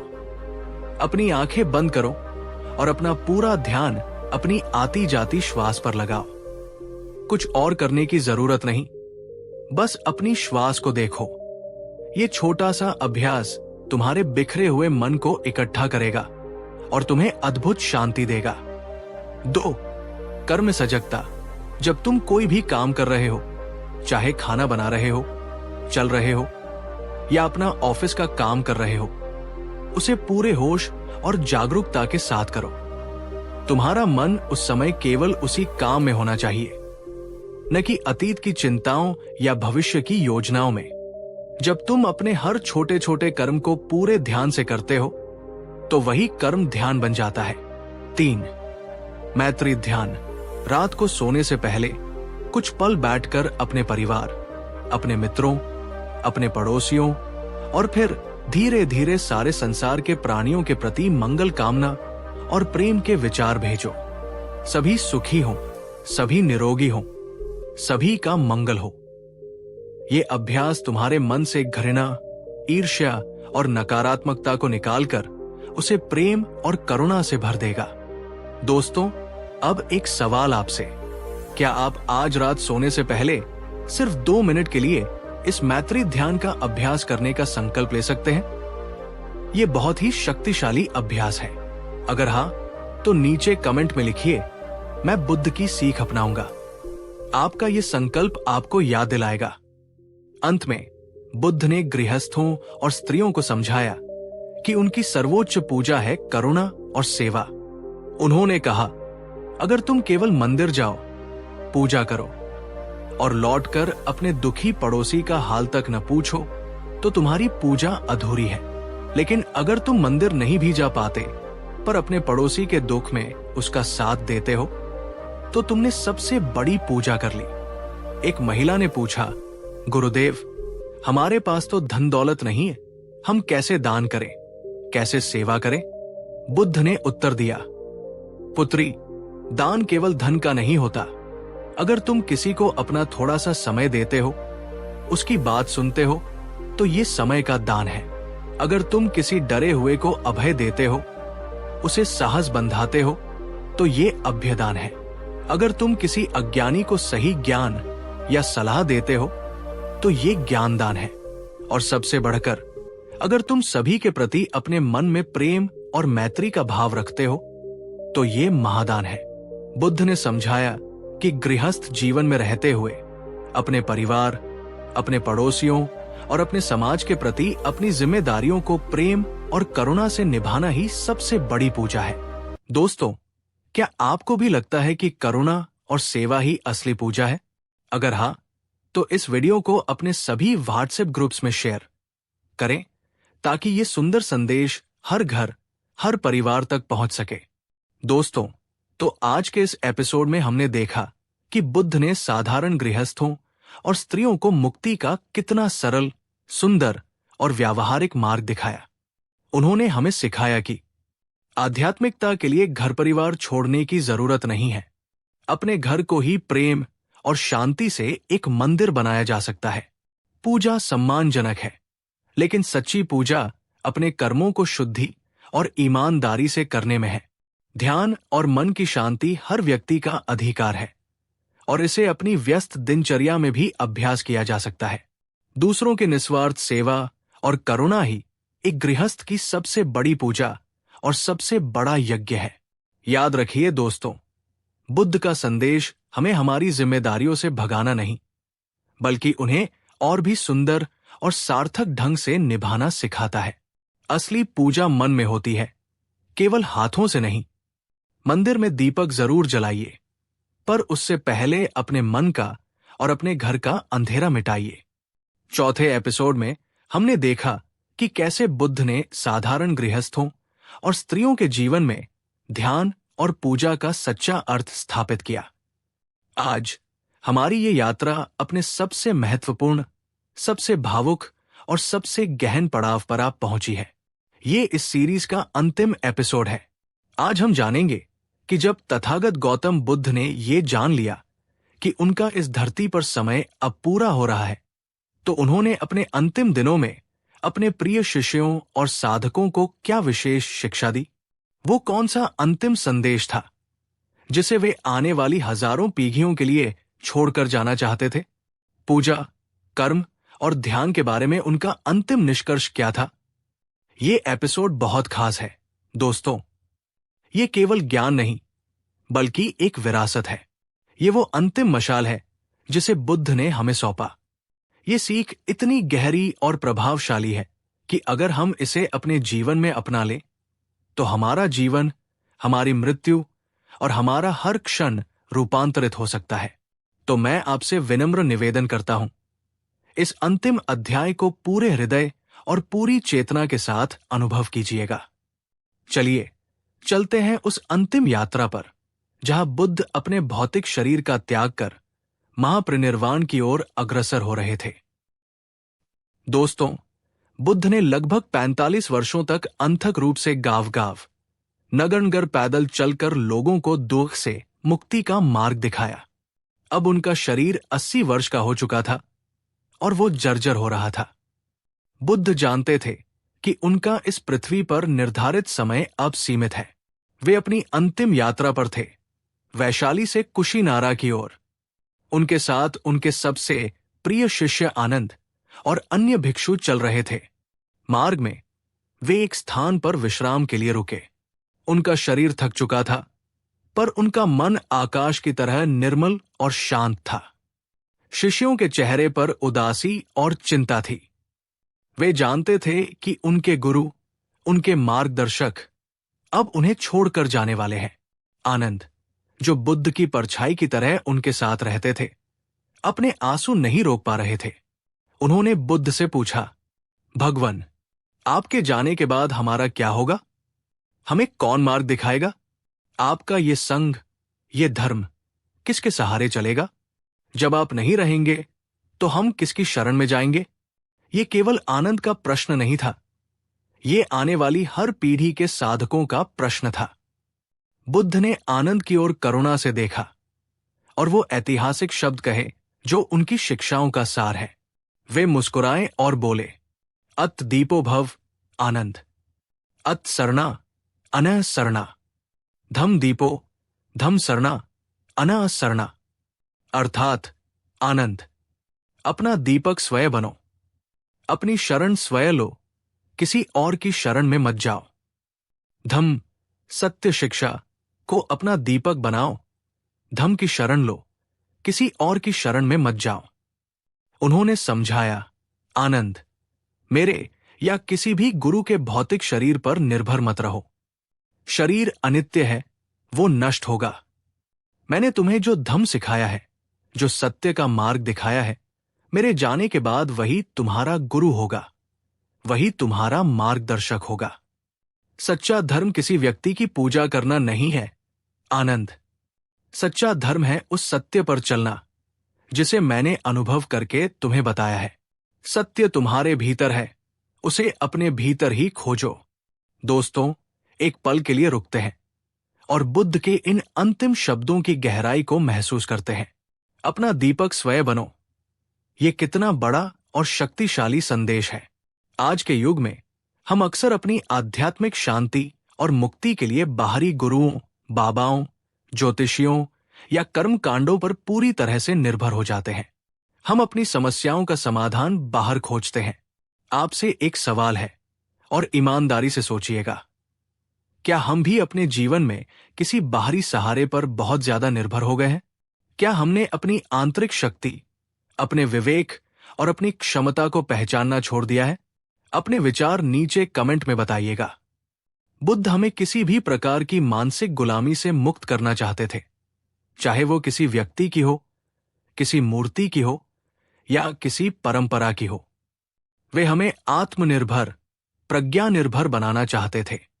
अगर आपको लगता है कि बुद्ध की ये अत दीपो भव की सीख आज के समय की सबसे बड़ी जरूरत है, तो इस वीडियो पर एक लाइक करके इस विचार से अपनी सहमति जताइए। कुशीनारा पहुंचकर 2 शाल वृक्षों के बीच बुद्ध ने अपने अंतिम उपदेश के लिए अपने सभी शिष्यों को एकत्रित किया। उनका शरीर पीड़ा में था, पर उनकी चेतना परम शांति में स्थित थी। उन्होंने पूजा, कर्म और ध्यान के संबंध में अपनी 45 वर्षों की शिक्षा का सार प्रस्तुत किया। उन्होंने किसी नई या चमत्कारिक बात का उपदेश नहीं दिया, बल्कि उन्हीं मूल सिद्धांतों पर जोर दिया जिन्हें वे जीवन भर सिखाते रहे थे। 1. कर्म का सिद्धांत। बुद्ध ने कहा, हे भिक्षुओं, ये याद रखना कि तुम्हारे कर्म ही तुम्हारी असली विरासत है। तुम्हारे कर्म ही तुम्हारा आश्रय है। तुम जो भी कर्म करोगे, अच्छा या बुरा, उसके फल के तुम ही उत्तराधिकारी बनोगे। उन्होंने स्पष्ट किया कि मेरे जाने के बाद ये मत सोचना कि मेरी पूजा करने से या मेरे नाम की दुहाई देने से तुम्हारे कर्मों का फल कट जाएगा। नहीं, तुम्हें अपने कर्मों का फल स्वयं ही भोगना पड़ेगा। इसलिए सदा कुशल, अच्छे कर्म करने में ही लगे रहना। 2. ध्यान का मार्ग, एकमात्र आश्रय। उन्होंने पूजा पाठ या कर्म कांडों की कोई चर्चा नहीं की। उनका पूरा जोर ध्यान और सजगता पर था। उन्होंने कहा, हे भिक्षुओं, सभी सांसारिक वस्तुएं अनित्य हैं, परिवर्तनशील हैं और अंततः दुख का कारण है। इस दुख से मुक्ति का एकमात्र मार्ग है आर्य अष्टांगिक मार्ग पर चलना और विशेष रूप से सम्यक स्मृति, सही सजगता और सम्यक समाधि, सही ध्यान का अभ्यास करना। उन्होंने समझाया कि ध्यान ही वह प्रक्रिया है जिससे तुम अपने मन के विकारों, राग, द्वेष, मोह को जड़ से उखाड़ सकते हो। यही मन की शुद्धि का और निर्वाण तक पहुंचने का एकमात्र सीधा राजमार्ग है। 3. पूजा पर अंतिम शब्द, प्रतीकों का सम्मान, सत्य का आचरण। उस समय आनंद ने उनसे एक और महत्वपूर्ण प्रश्न पूछा। भगवन, आपके जाने के बाद हम आपके भौतिक अवशेषों, रेलिक्स का क्या करें? आपकी पूजा कैसे करें? ये एक ऐसा क्षण था जहां बुद्ध आसानी से अपनी मूर्ति पूजा या भव्य स्मारकों के निर्माण का आदेश दे सकते थे, पर उन्होंने जो कहा वो हैरान करने वाला था। बुद्ध ने कहा, आनंद, तुम तथागत के शरीर की पूजा की चिंता में मत पड़ो। तुम अपने कल्याण के लिए, अपनी मुक्ति के लिए प्रयास करो। उन्होंने आगे समझाया, जो गृहस्थ श्रद्धा रखना चाहें वे मेरे अवशेषों पर स्तूप बनाकर पूजा कर सकते हैं। ये उनके चित्त में प्रसन्नता और श्रद्धा उत्पन्न करेगा। लेकिन आनंद, वो भिक्षु या भिक्षुणी या वो उपासक जो मेरे धम्म, शिक्षाओं पर आचरण करता है, जो शील, समाधि और प्रज्ञा के मार्ग पर चलता है, वही मेरी सच्ची और सर्वोच्च पूजा करता है। दोस्तों, बुद्ध के इन शब्दों को फिर से सुनिए। उन्होंने बाहरी पूजा को मना नहीं किया, उसे श्रद्धा का एक माध्यम माना, पर उन्होंने स्पष्ट कर दिया कि उनकी असली पूजा उनकी मूर्ति पर फूल चढ़ाना नहीं, बल्कि उनकी शिक्षाओं पर चलना है। ये एक बहुत ही गहरी बात है। क्या हम भी अपने आराध्यों की सच्ची पूजा कर रहे हैं या केवल बाहरी कर्मकांडों में उलझे हैं? अगर बुद्ध की ये बात आपके दिल को छू गई है तो इस वीडियो को अपने उन सभी दोस्तों और परिवारजनों के साथ शेयर करें जो धार्मिक हैं, ताकि वे भी पूजा के इस गहरे अर्थ को समझ सकें। बुद्ध अपने महापरिनिर्वाण की अंतिम घड़ियों में थे। उनका शरीर अत्यंत क्षीण हो चुका था और वे किसी से बात करने की स्थिति में नहीं थे। आनंद किसी को भी उनके पास नहीं आने दे रहे थे। उसी समय सुभद्र नाम का एक बहुत ही वृद्ध तपस्वी वहां पहुंचा। उसने सुना था कि बुद्ध आज रात्रि को परिनिर्वाण प्राप्त करने वाले हैं। उसके मन में कुछ गहरे दार्शनिक संदेह थे जिन्हें वो वर्षों से हल नहीं कर पाया था। उसे लगा कि केवल बुद्ध ही उसके संदेहों का निवारण कर सकते हैं। उसने आनंद से बुद्ध से मिलने की बहुत विनती की, पर आनंद ने कहा, नहीं, तथागत बहुत थके हुए हैं, अब उन्हें कष्ट मत दो। लेकिन बुद्ध, जो अपनी पीड़ा में भी परम करुणा की अवस्था में थे, उन्होंने सुभद्र की आवाज सुन ली। उन्होंने आनंद को बुलाया और कहा, आनंद, सुभद्र को रोको मत, उसे आने दो। वो ज्ञान की प्यास से आया है, मुझे कष्ट देने के लिए नहीं। ये अंतिम व्यक्ति है जिसे मुझे दीक्षित करना है। सुभद्र को अंदर आने की अनुमति मिली। वो बुद्ध के पास बैठा और उसने अपने सारे संदेह उनके सामने रखे। बुद्ध ने अपने क्षीण शरीर के बावजूद पूरी ऊर्जा और स्पष्टता के साथ उसे आर्य अष्टांगिक मार्ग का उपदेश दिया। बुद्ध की वाणी सुनकर सुभद्र के सारे संदेह मिट गए। उसका चित्त निर्मल हो गया और वो उसी क्षण प्रज्ञा को उपलब्ध हो गया। वो बुद्ध का अंतिम शिष्य बना। ये घटना हमें क्या सिखाती है दोस्तों? ये सिखाती है कि बुद्ध के लिए अंत तक उनकी सबसे बड़ी पूजा क्या थी? करुणा और ज्ञान का दान। अपने महापरिनिर्वाण की पीड़ा में भी उन्होंने एक भटकती हुई आत्मा का कल्याण करने को ही अपना परम धर्म समझा। उन्होंने ये नहीं कहा कि मुझे अकेला छोड़ दो, मुझे प्रार्थना करने दो। उन्होंने अपनी अंतिम श्वास तक सेवा और करुणा का मार्ग नहीं छोड़ा। बुद्ध के इस अंतिम कृत्य से आपको क्या प्रेरणा मिलती है? क्या सच्ची आध्यात्मिकता अपने लिए शांति खोजना है या अपनी पीड़ा में भी दूसरों के दुख को दूर करने का प्रयास करना है? कमेंट में अपने विचार जरूर लिखें। अब वो अंतिम क्षण आ गया था। बुद्ध ने अपने सभी भिक्षुओं को संबोधित किया और पूछा, हे भिक्षुओं, क्या किसी को बुद्ध, धम्म या संत के बारे में कोई संदेह है? क्या मार्ग के बारे में कोई प्रश्न है? अभी पूछ लो, ताकि बाद में तुम्हें पश्चाताप न हो। सभा में पूर्ण शांति थी। किसी ने कोई प्रश्न नहीं किया, क्योंकि बुद्ध ने अपने जीवन में सब कुछ बहुत स्पष्ट रूप से समझा दिया था। तब बुद्ध ने अपने अंतिम शब्द कहे, जो इस पूरी सीरीज का और उनकी पूरी शिक्षा का निचोड़ है। उन्होंने कहा, सभी संस्कार, सभी निर्मित वस्तुएं नश्वर है, क्षयधर्मी है। प्रमाद मत करना, लगन के साथ अपनी मुक्ति के लिए प्रयास करते रहना। प्रमाद मत करना, ये उनका अंतिम संदेश था। आलस्य मत करना, सजगता मत खोना, अपने लक्ष्य को मत भूलना। इन शब्दों को कहने के बाद बुद्ध ध्यान की विभिन्न अवस्थाओं से गुजरते हुए परम शांति में, महापरिनिर्वाण में लीन हो गए।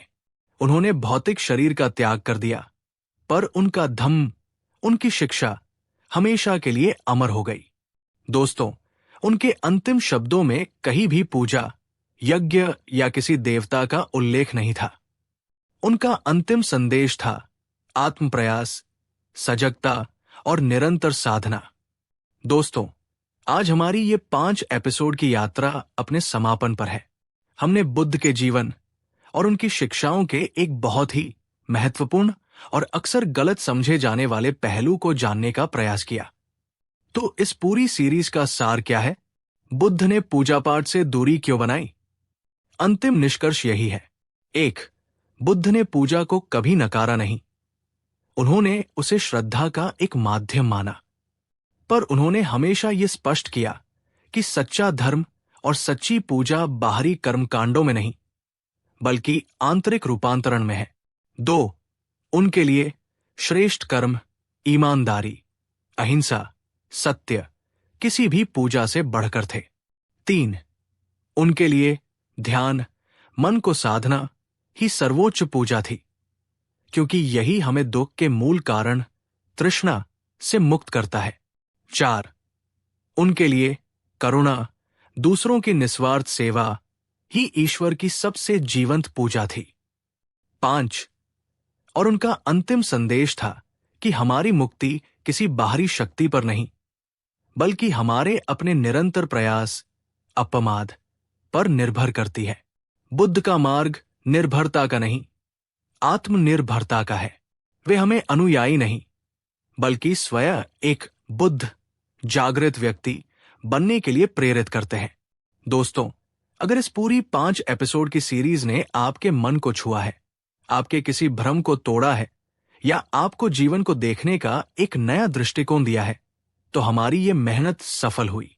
इस सीरीज के प्रति अपने प्रेम को दर्शाने के लिए इस अंतिम एपिसोड को एक लाइक जरूर कीजिएगा। नीचे कमेंट में हमें ये जरूर बताएं कि इन 5 एपिसोड में से आपको सबसे ज्यादा किस एपिसोड ने और किस शिक्षा ने प्रभावित किया। आपके अनुभव जानना हमारे लिए बहुत महत्वपूर्ण है, और इस पूरी सीरीज के ज्ञान को एक मशाल की तरह आगे बढ़ाने के लिए इसे अपने सभी दोस्तों और परिवारजनों के साथ शेयर करें। और यदि आप भविष्य में भी ऐसी ही गहरी, जीवन बदलने वाली यात्राओं पर हमारे साथ चलना चाहते हैं, तो हमारे चैनल को सब्सक्राइब करना और बेल आइकॉन को दबाना न भूलें।